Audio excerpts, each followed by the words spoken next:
묵상하심으로 8월 9일 금요일 새벽 기도회를 시작하겠습니다.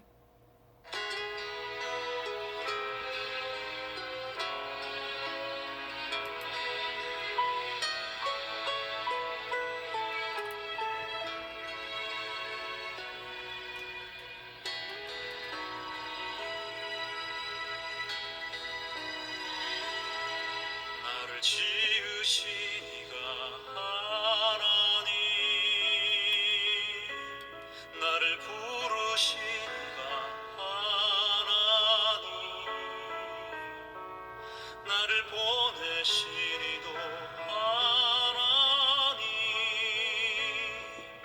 나의 나 된 것은 다 하나님 은혜라. 나의 달려갈 길 다가도록 나의 마지막 걸음 다하도록 나로 그 십자가 품게 하시니 나의 나 된 것은 다 하나님 은혜라. 한량없는 은혜 갚을 길 없는 은혜 내 삶을 오늘 우리에게 주시는 하나님의 말씀은 에스겔서 19장 1절에서 14절 말씀입니다. 너는 이스라엘 고관들을 위하여 애가를 지어 부르라. 내 어머니는 무엇이냐? 암사자라.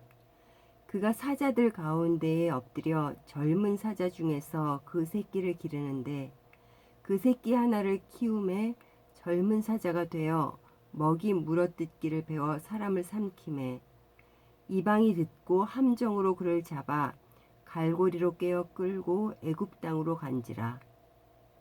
암사자가 기다리다가 소망이 끊어진 줄 알고 그 새끼 하나를 또 골라 젊은 사자로 키웠더니 젊은 사자가 되매 여러 사자 가운데서 왕래하며 먹이 물어뜯기를 배워 사람을 삼키며 그의 궁궐들을 헐고 성읍들을 부수니 그 우는 소리로 말미암아 땅과 그 안에 가득한 것이 황폐한지라. 이방이 포위하고 있는 지방에서 그를 치러 와서 그의 위에 그물을 치고 함정에 잡아 우리에 넣고 갈고리를 꿰어 끌고 바벨론 왕에게 이르렀나니 그를 옥에 가두어 그 소리가 다시 이스라엘 산에 들리지 아니하게 하려 함이라. 내 피의 어머니는 물가에 심겨진 포도나무 같아서 물이 많으므로 열매가 많고 가지가 무성하며 그 가지들은 강하여 권세 잡은 자의 규가 될 만한데 그 하나의 키가 굵은 가지 가운데서 높았으며 많은 가지 가운데서 뛰어나 보이다가 분노 중에 뽑혀서 땅에 던짐을 당하매 그 열매는 동풍에 마르고 그 강한 가지들은 꺾이고 말라 불에 탔더니 이제는 광야 메마르고 가물이 든 땅에 심어진 바 되고 불이 그 가지 중에 하나에서부터 나와 그 열매를 태우니 권세 잡은 자의 규가 될 만한 강한 가지가 없도다 하라. 이것이 애가라. 후에도 애가가 되리라.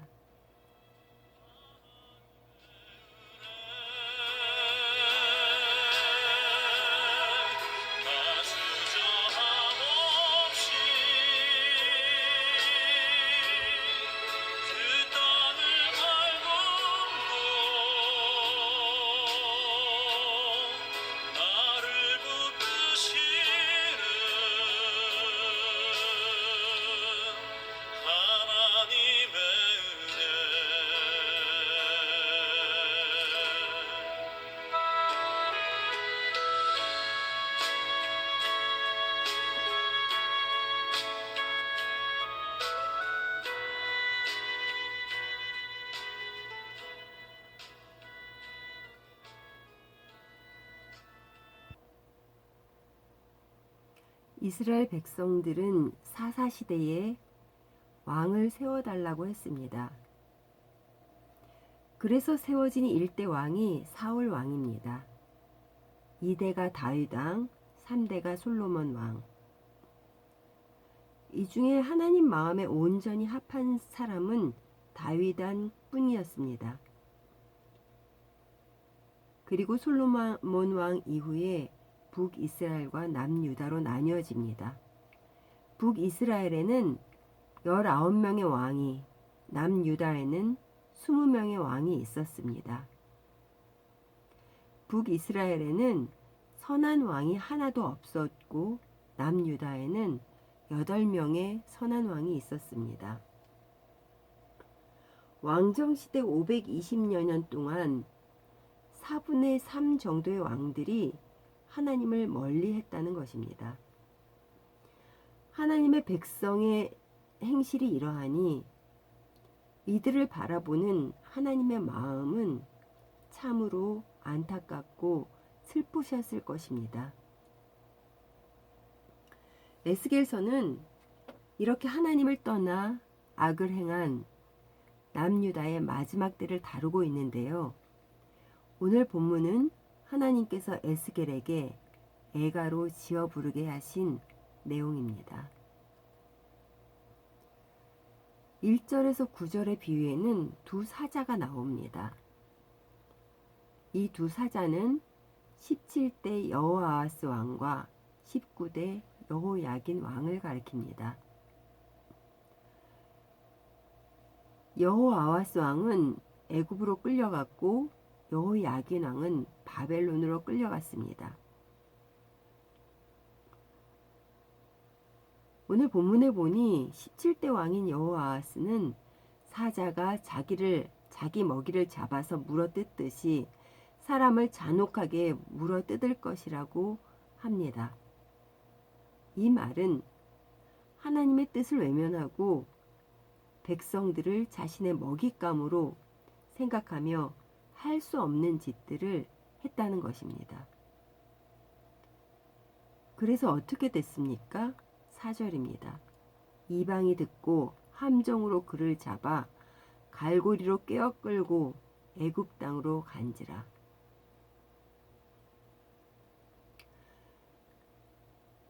그는 하나님의 백성의 나라 이스라엘의 왕으로서 누릴 것을 다 누리고 또한 그 백성들을 마치 자신의 백성들인 양 함부로 했습니다. 그의 결과는 더 비참한 모습으로 애굽으로 끌려가는 것입니다. 여호아하스의 아버지는 선한 왕에 속하는 요시야 왕입니다. 그는 아버지가 하나님 앞에서 어떻게 행하는지를 보면서 자랐는데도 아버지와는 정반대로 하나님을 멀리했습니다. 그런 그를 하나님께서는 애굽을 통하여 징계하신 것입니다. 19대 왕인 여호야긴도 똑같이 악행을 행하였고 똑같이 비슷한 모습으로 바벨론으로 끌려갔습니다. 그는 거기서 37년 동안 감금 생활을 하다가 결국 생을 마쳤습니다. 이어서 10절에서 14절은 한 포도나무 가지에 대한 비유인데 유다의 마지막 왕인 시드기야의 몰락을 예언하는 이야기입니다. 유다를 물가에 심겨진 포도나무에 비유하고 있습니다.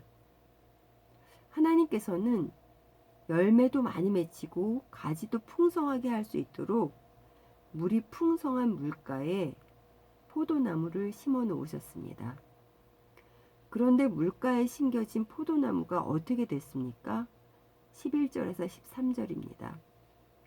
물가에 심겨진 포도나무는 가지도 굵어지고 열매도 많이 맺히는 풍성한 나무가 되었습니다.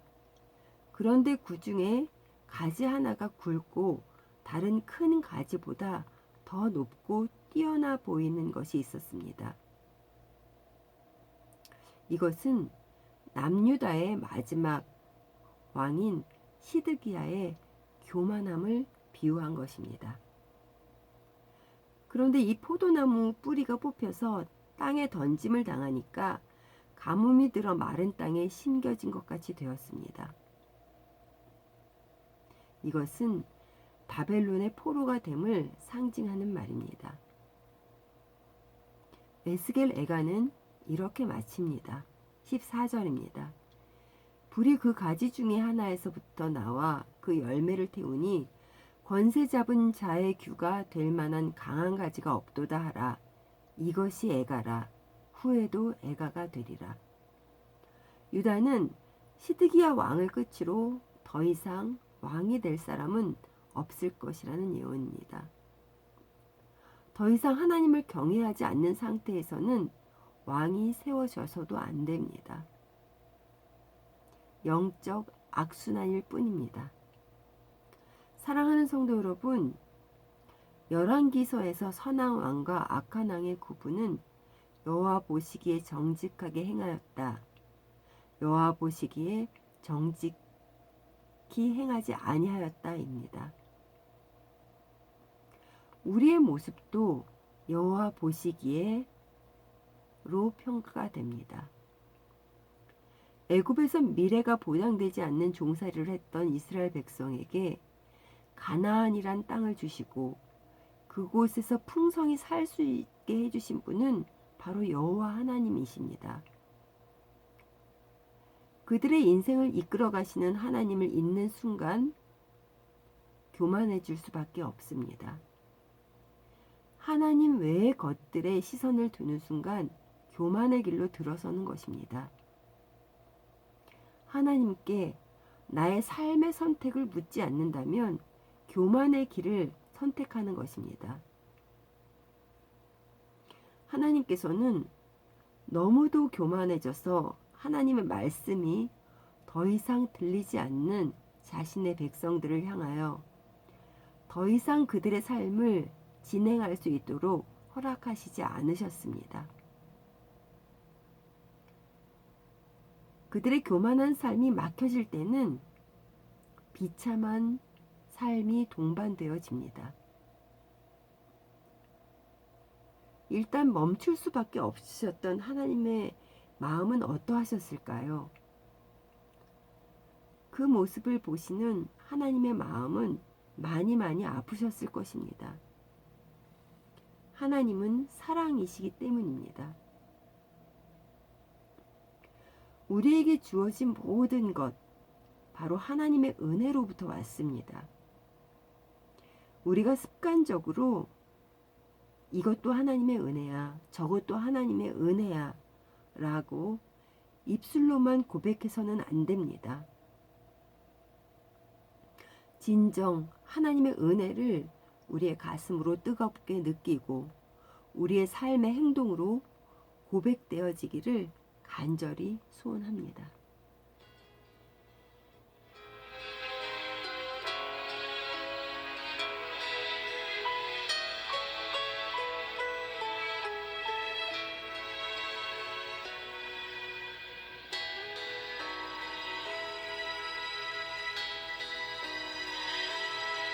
나를 지으신 이가 하나님,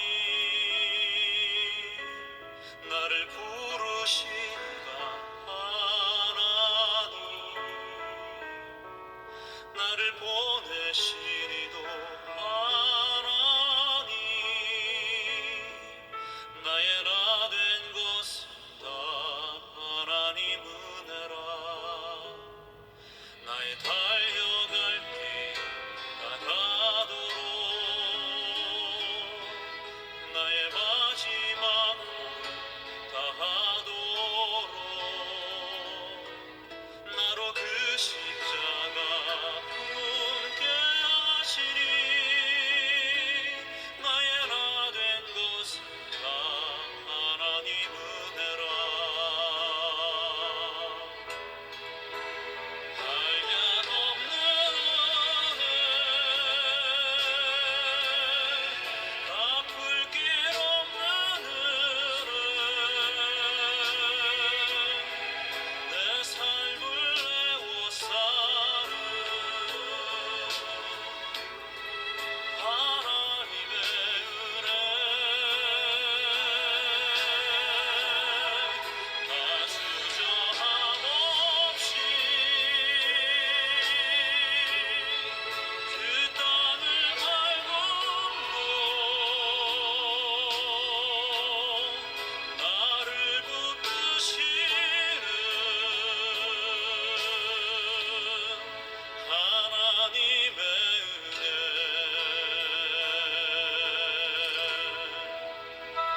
나를 부르시니